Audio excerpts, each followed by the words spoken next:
story in today's reading is from Genesis 18, which is the first book in the Bible. We actually eavesdrop on a conversation between Abraham and his God, where he actually negotiates with God. These verses, I was thinking, were probably the theological basis that certainly as teenagers we used to use to bargain with God. You know, I will be good if, or I will give up X, Y, Z if, or if you heal me, I will, or give me, make him, then I will. Anyway, as you listen into the argument and hear Abraham's persuasiveness, you might remember that in the Middle East, it's actually normal to haggle about everything, even if it feels awkward to us Westerners. In fact, in that culture, it's almost disrespectful not to haggle. I remember haggling the price of a little souvenir clay pot in Tunisia, which I found embarrassing and even cheeky for me as a Westerner who was used to letting the price be the price. So let's listen. Genesis 18. So the Lord told Abraham, I have heard a great outcry from Sodom and Gomorrah, because their sin is so flagrant. I'm going down to see if their actions are as wicked as I've heard. If not, I want to know.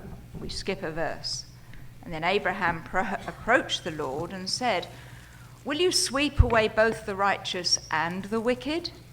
Suppose you find 50 righteous people living there in the city. Will you still sweep it away and not spare it for their sakes? Surely you wouldn't do such a thing, destroying the righteous along with the wicked. Why? You'd be treating the righteous and the wicked exactly the same. Surely you wouldn't do that. Should not the judge of all the earth do what is right? And the Lord replied, if I find 50 righteous people in Sodom, I will spare the entire city for their sake. Then Abraham spoke again. Since I've begun, let me speak further to my Lord, even though I'm but dust and ashes. Suppose there are only 45 righteous people rather than 50. Will you destroy the whole city for lack of 5? And the Lord said, I will not destroy it if I find 45 righteous people there. Then Abraham pressed his request further. Suppose there are only 40. And the Lord replied, I will not destroy it for the sake of the 40. Please don't be angry, my Lord, Abraham pleaded. Let me speak. Suppose only 30 righteous people are found. And the Lord replied, I will not destroy it if I find 30. Then Abraham said, since I've dared to speak to the Lord, let me continue. Suppose there are only 20. And the Lord replied, then I will not destroy it for the sake of the 20. Finally, Abraham said, Lord, please don't be angry with me if I speak one more time. Suppose only 10 are found there. And the Lord replied, then I will not destroy it for the sake of the 10. When the Lord had finished his conversation with Abraham, he went on his way, and Abraham returned to his tent. The word of the Lord for us today. Isn't that a great text? It takes a lot of courage to bargain with God, and but Abraham was resolute. So maybe this is Abraham's song.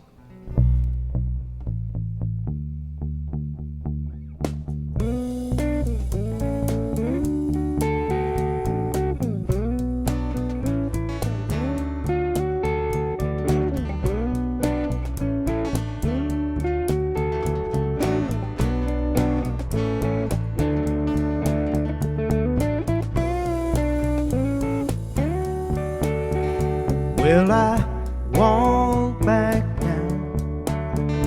Oh, I won't back down. You can stand me up at the gates of hell. I won't back down.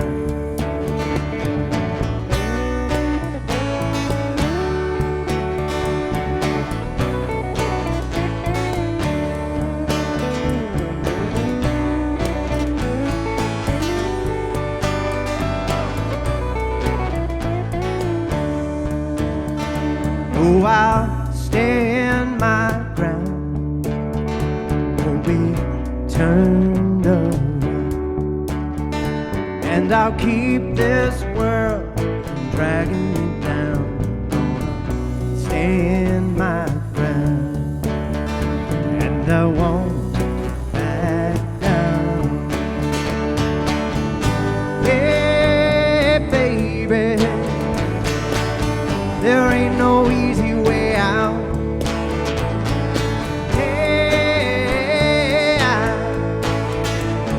Stand my ground, and I won't back down.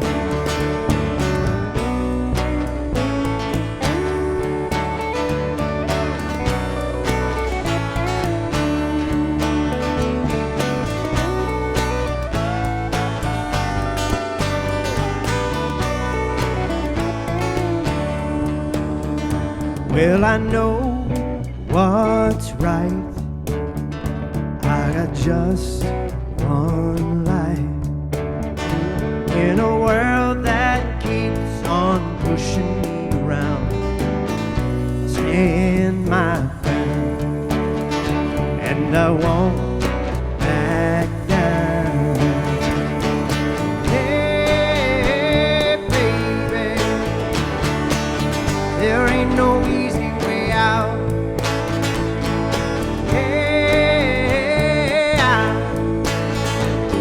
Stand my ground, and I won't back down. Hey, baby, there ain't no easy way out. Yeah, stand my ground, and I won't back down. No, I won't back down.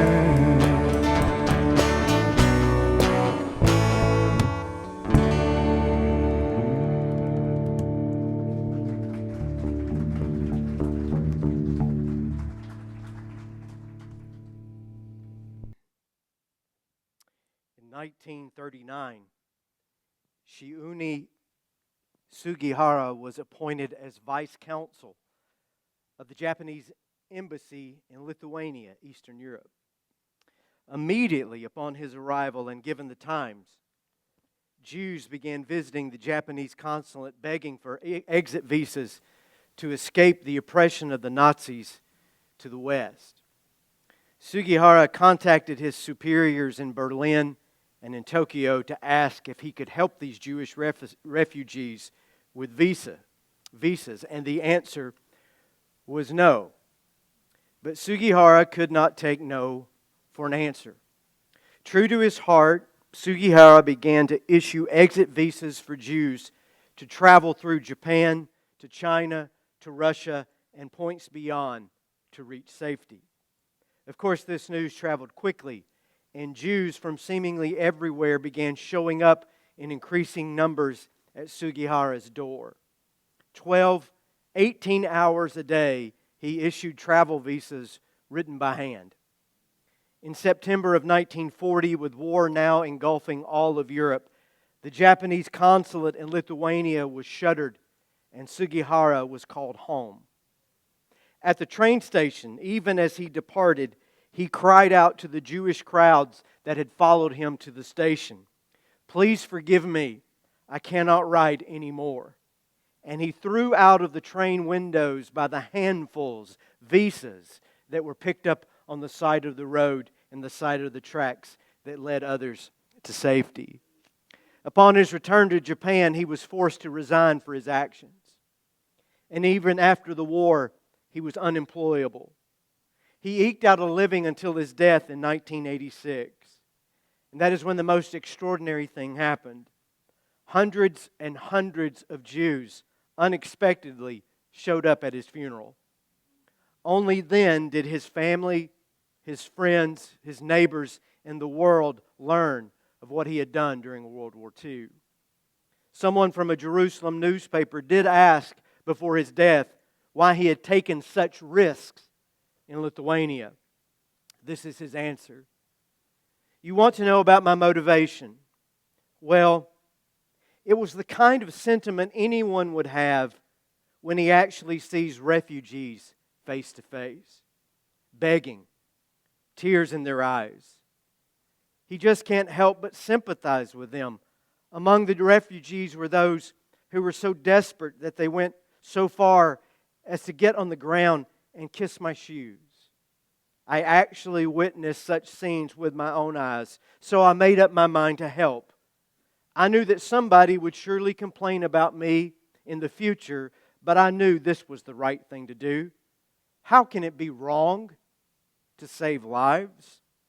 In the spirit of humanity, philanthropy, friendship, with this spirit, I ventured to do what I did, confronting this most difficult situation. I went ahead with what courage I had. Directly, Shiuni Sugihara saved 6,000 Jews from the Holocaust. Not that it is a contest or a competition, but Oskar Schindler, whom the world knows through Steven Spielberg's Schindler's List, saved 1,200 Jews. And today, there are 80 to 100,000 Jews who are alive, the descendants of those original 6,000, because of the goodness and courage of one Japanese diplomat. So let us dismiss forever the accusation or the claim that one person cannot change the world. Of course, one person can change the world. And if they cannot change the whole world, at least they can change the world for 100,000 of its occupants and the endless generations to come. Now, that kind of optimism may not be what you expected to hear this morning. Not after hearing the reading from Genesis 18. Genesis 18 is about God going down to the twin city abomination of Sodom and Gomorrah and letting the fire and brimstone fall where it may. It is the stuff of tent revival fever dreams. Courage, hope, changing the world. These may not have been at the forefront of your imagination, but I'm telling you, they are there in this reading this morning if you look for them. God stops to visit Abraham and Abraham's wife, Sarah, at their beautiful desert oasis. That's the first half of Genesis 18. It's a theophany, theologians call it. A physical manifestation of God. God comes in the flesh to speak to a human being. And the message God brings is that Abraham and Sarah, older than today's baby boomers, no offense, will still have a child. Now, if you tell a baby boomer that today, that would not probably be a blessing. It's not too late for this child of promise to come along, and within a year, a boy will be born to them. And with that bit of heavenly mail delivered, God must be on His way. Goodbye, Abraham. I'm headed down to Sodom and Gomorrah to rain down fire and brimstone from heaven and wipe out the entire landscape. Been nice visiting with you. This grabs Abraham by the gullet. Say again. Abraham has friends, you see, in Sodom. He has a nephew living in Sodom. And if God is going to pull out the nuclear football and is about to go all Hiroshima on His neighbors, that cannot be a good thing, even if the place is filled with some very not so good people. So we must ask, what has Sodom and Gomorrah done to earn the ire and destruction of God? Well, the Bible tells us very clearly. First of all, the prophet Isaiah, chapters 1 and 3. Listen to the Lord, you leaders of, quote, Sodom. Listen to the law of our God, people of Gomorrah. Your hands are covered with the blood of innocent victims. Wash yourselves and be clean. Get your sins out of my sight. Give up your evil ways. Learn to do good. Seek justice. Help the oppressed. Defend the cause of orphans. Fight for the rights of widows. You display your sin like the people of Sodom. The Lord comes forward to pronounce judgment on the elders and rulers of His people. You have ruined Israel. Your houses are filled with things stolen from the poor. How dare you crush my people, grinding the faces of the poor into the dust. And then Ezekiel picks up the rant in Ezekiel 16:48 and following. As surely as I live, says the sovereign Lord, Sodom and her daughters were never as wicked as you and your daughters. Sodom's sins were pride, gluttony, laziness, while the poor and the needy suffered outside her door. And then to Jeremiah 23, for they all do evil and abuse the power they have. They commit adultery. They love dishonesty. They encourage those who are doing evil. These leaders are as wicked as the people of Sodom and Gomorrah once were. They proceed to tell lies in my name. Now, this is going to be a great surprise to most of us living in North America, but the sin of Sodom has nothing to do with sexuality. That's an invention of biblical interpreters centuries and centuries later. The Old Testament states very clearly the failures of these two towns. They exploit the innocent. They take advantage of the oppressed. They trample down orphans and widows. They stole from the poor. They crush the needy. They are filled with pride and gluttony and laziness, while the disadvantaged die in the streets. They were committed to power, dishonesty, and falsehood at all cost, while ignoring goodness, humility, and justice. They were a whole lot like what it looks like to look out on the world today. We have this list of preferred sins that we like to talk about. We as collective, Christians in general, over the years. And talk about tent meetings, drugs and drinking and smoking and cursing and sex. That's what'll get God after you, we are told. But what about greed? What about selfishness? What about indifference? What about dishonesty? It's the second list that invites God to cut you down, it seems. There are, you may not know this, there are 667 sins in the Bible. How many ways could you possibly mess up with your life? And the most referenced transgressions are not the ones you might think they are. The most referenced sins in the Bible are gossip, idolatry, neglect of the poor and the needy, and pride. Those are the sins that get God's attention. These get hundreds more references than anything else. And even the 7 deadly sins, formed by Pope Gregory more than 1,200 years ago, are informative on this point.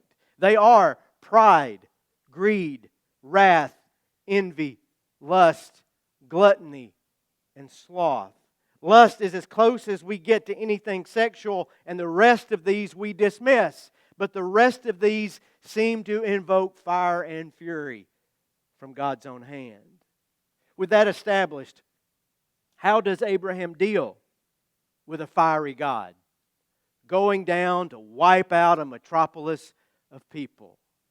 Abraham initiates a negotiation. Verses 23 through 25 one more time because it's just too good. And I heard you giggling as Anna read it. I wish Abraham had been with me when I bought my last car. Abraham approached and he said, will you sweep away both the righteous and the wicked? Suppose you find 50 righteous people living there in the city. Will you still sweep it away and not spare it for their sakes? Surely you wouldn't do such a thing, destroying the righteous along with the wicked. Why you would be treating the righteous and the wicked exactly the same. Surely you wouldn't do that. Should not the judge of all the earth do what is right? And it's a reverse auction.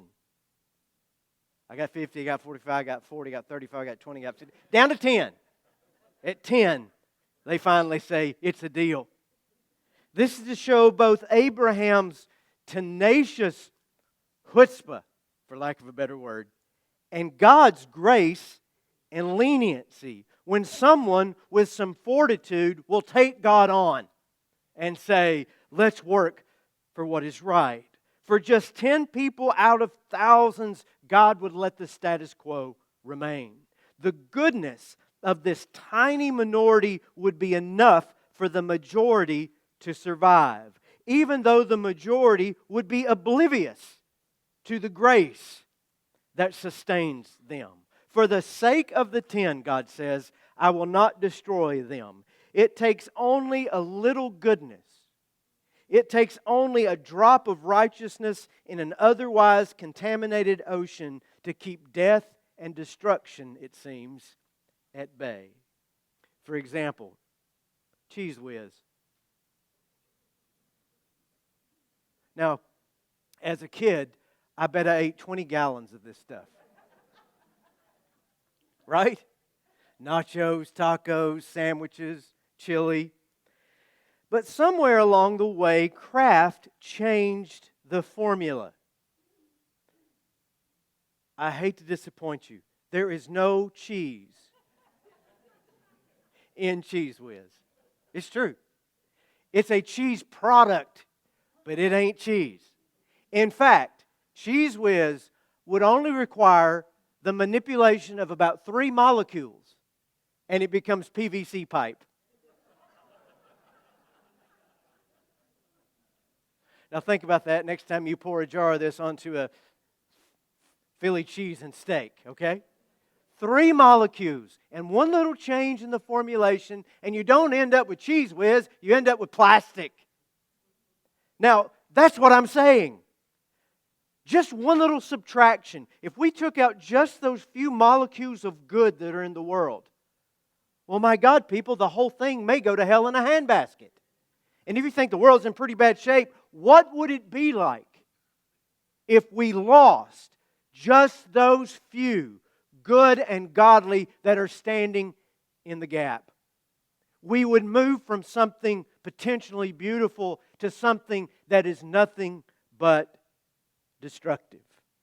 The ethical, the moral, the righteous, the good. Take away these tiny bits and it's a disaster. A few weeks ago I shared this quote with you from James Baldwin, and I remembered it when the lectionary brought us to Genesis 18 today. The world is held together by the love and the passion of just a few people. And to quote Margaret Mead, never doubt that a small group of thoughtful, committed people can change the world. Indeed, it is the only thing that has ever changed the world. In Jewish mysticism, there is a name for this small group of people, the Zadakim. Zadakim means the righteous ones. And it's based on this text here in Genesis 18.